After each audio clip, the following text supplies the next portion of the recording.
Hello guys, अस्सलाम वालेकुम। Welcome to my YouTube channel grow with Urdu by Farhanaz. हाजिर हूँ आपके साथ एक बेहतरीन उन्वान के साथ जिसका नाम है नज़ीर अकबर आबादी। जी हाँ, ये हिस्सा शेर के नज़म से नज़ीर अकबर आबादी की आज हम सवाने हयात लेकर के आए हैं आपके लिए। और ये सवाने हयात आपके एग्ज़ाम के पॉइंट ऑफ व्यू से बहुत ही इम्पॉर्टेंट सवाने हयात है।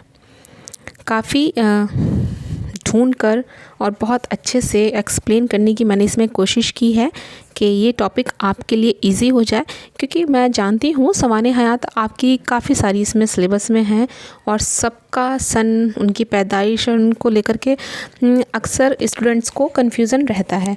तो कोई बात नहीं, आपके इसी कन्फ्यूज़न को दूर करने की इंशाल्लाह मैं पूरी कोशिश करूँगी और आपको ऐसे एक्सप्लेन करने की कोशिश करूँगी इसको कि आपको एक स्टोरी की तरह से ये अच्छे से याद हो जाए।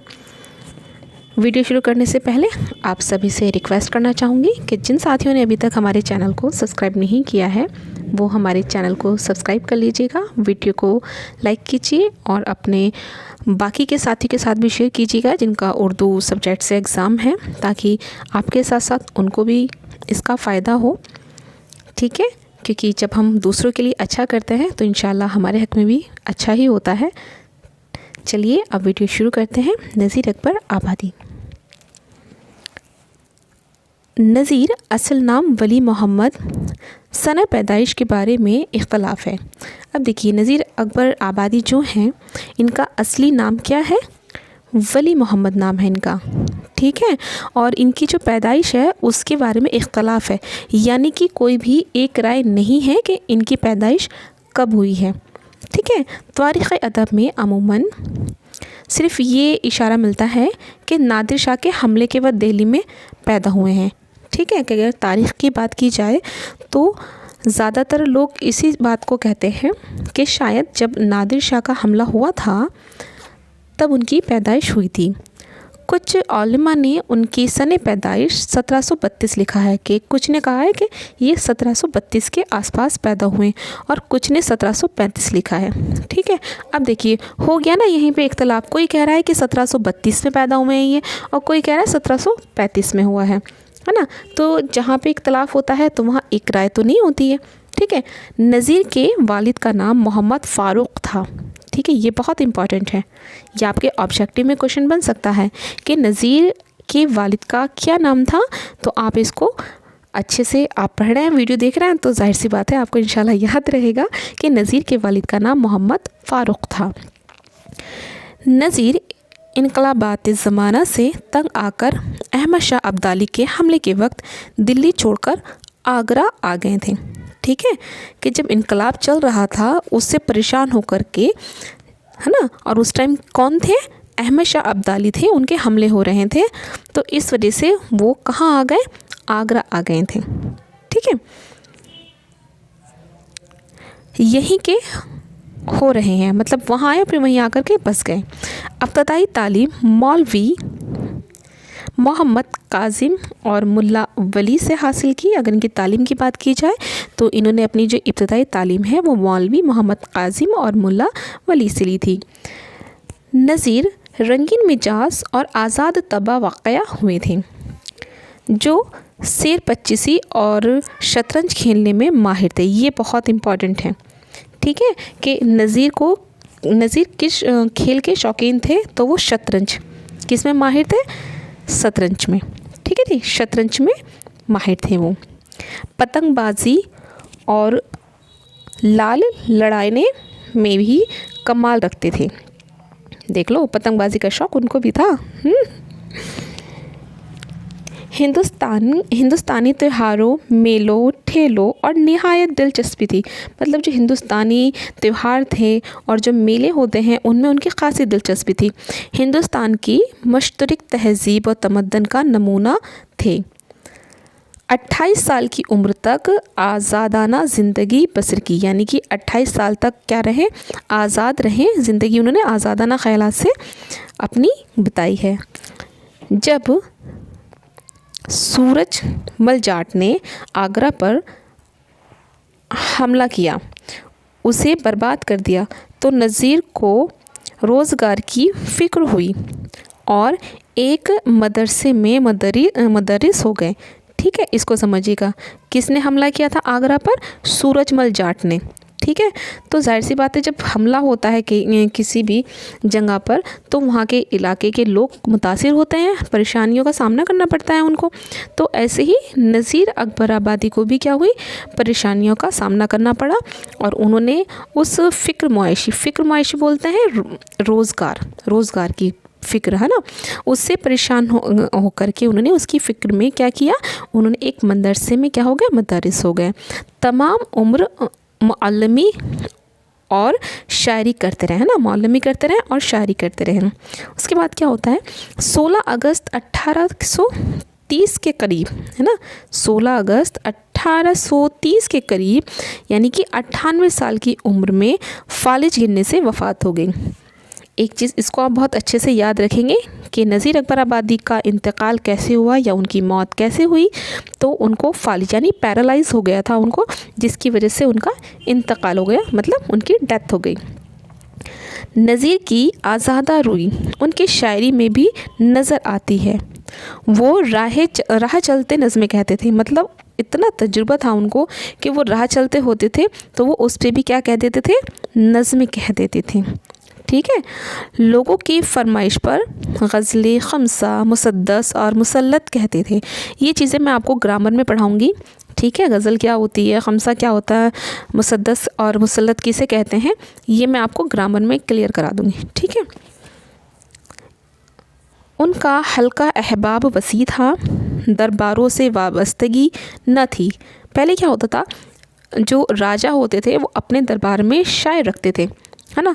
तो आपने पीछे मैंने आपको गज़ल के काफ़ी सारे शौरा के बारे में पढ़ाया है, तो वो किसी ना किसी दरबार से वाबस्ता थे। लेकिन कौन, नज़ीर अकबर आबादी किसी भी दरबार से वाबस्तगी न रखते थे वो। ठीक है ना, तो ये भी आप क्वेश्चन बन सकता है आपका कि वो कौन से शायर हैं जिनकी किसी भी दरबार से वाबस्तगी नहीं थी, तो आप इसको टिक कर सकते हैं, नज़ीर अकबर आबादी। मैं बच्चों ये सोच रही हूँ कि आपके ऑब्जेक्टिव टाइप क्वेश्चंस भी आएंगे इसमें 20 मार्क्स के, तो मैं बना रही हूँ आपके लिए, छांट रही हूँ किताब से जो भी आपके एग्ज़ाम से रिलेटेड इम्पॉर्टेंट क्वेश्चंस होंगे, वो मैं एक सीरीज़ लेकर के आऊँगी आपके लिए बहुत जल्द इंशाल्लाह।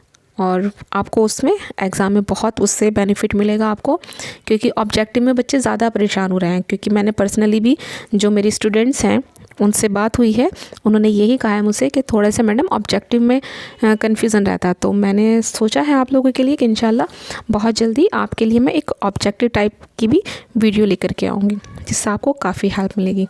ठीक है, और आप चाहें तो आप मुझे टॉपिक बता दें किस टॉपिक में आपको प्रॉब्लम है, तो उसके मैं पहले क्वेश्चंस देख लूँगी और आपको डाउट क्लियर करा दूँगी उसके। ठीक है ना, चलिए अब पॉइंट पे आते हैं। यही वजह उनकी शायरी में अवामी रंग नुमाया हैं। नज़ीर ने अशारों और किनायों में तअस्सुफ़ के मज़ामीन भी अपनी कुछ नज़मों में बयान किए हैं। नज़ीर चूँकि हिंदुस्तानी तहज़ीब व तमद्दन के वालिदा थे, इसलिए ये बात फ़ितरी है ना। मतलब देखो, जहाँ से हम मुतासिर होते हैं वो चीज़ हमारी फ़ितरत में भी होती है ना।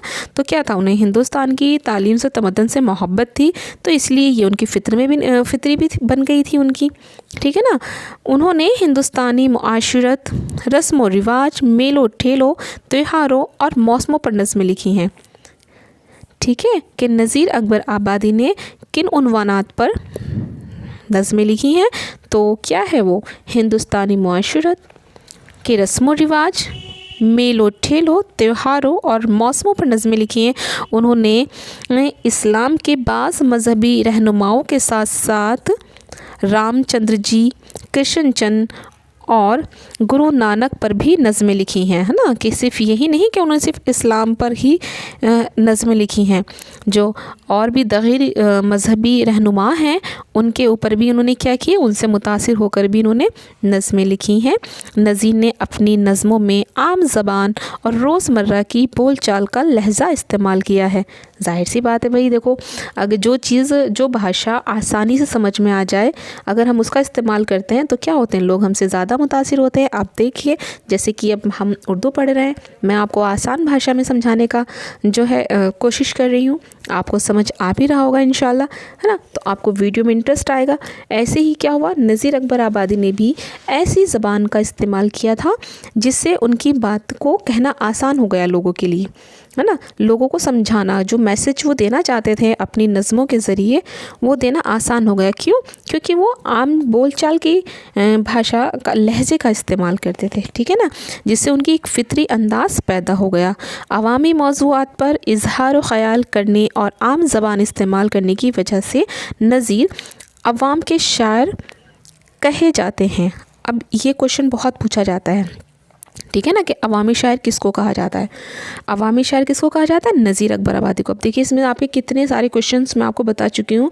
जहाँ भी मैंने आपको पॉइंट करने के लिए कहा है उसको नोट ज़रूर करते जाइएगा, ठीक है ना। आपको क्वेश्चंस यहीं से मिलेंगे, ठीक है। जितने भी क्वेश्चंस होंगे आपको ऑब्जेक्टिव टाइप में, वो इंशाल्लाह आपको यहीं से मिलेंगे। नज़ीर ने इतनी मोहब्बत और इतनी मुख्तलिफ़ हैयतों और इतनी बड़ी तादाद में नज़में लिखी हैं कि उनका शुमार नज़म के बुनियाद गुज़ार शायरों में किया जाता है, ठीक है। तो अब इनकी एक नज़म भी है, आपके निसाब में है, रोटी नामा। बहुत ही अच्छी और बहुत ही खूबसूरत नज़म है, जिसमें इन्होंने एक जो है मुफलिसी और रोटी की क्या अहमियत है, रोटी से क्या रौनक होती है, उसके बारे में इन्होंने तफसील से बताया है। इंशाल्लाह वो हम आपको कल की वीडियो में एक्सप्लेन करेंगे। रोटी नामा इनकी नज़म है ये, मैं उसकी तशरीह की वीडियो बनाने की कोशिश करूँगी आपके लिए, ठीक है। और मैं उम्मीद करती हूँ कि ये वीडियो आपको बहुत अच्छे से समझ आ गई होगी और बहुत ही आसान अल्फाजों में मैंने इसको समझाने का एक तरह से कोशिश की है कि आप लोगों को ये समझ आ जाए। आप वीडियो को बार बार देखिएगा, जब आप बार बार देखेंगे तो आपको समझ में आ जाएगा, क्योंकि मैंने इसको इजी लैंग्वेज में कन्वर्ट करने का ट्राई किया है। एक एक वर्ड आपको एक्सप्लेन कर दिया है, क्या इसमें इम्पॉर्टेंट है आपके एग्ज़ाम के पॉइंट ऑफ व्यू से, वो मैंने आपको इसमें सब कुछ एक्सप्लेन कर दिया है अच्छे से। और जब आप जहाँ आप अपने नोट्स बना रहा हो उसमें आप इसको हाईलाइट करके चलिएगा। इंशाल्लाह कल मिलते हैं आपके साथ एक नई वीडियो के साथ। तब तक अपना ख्याल रखें और आपके एग्ज़ाम के लिए wish you all the best. अल्लाह हाफ़िज़।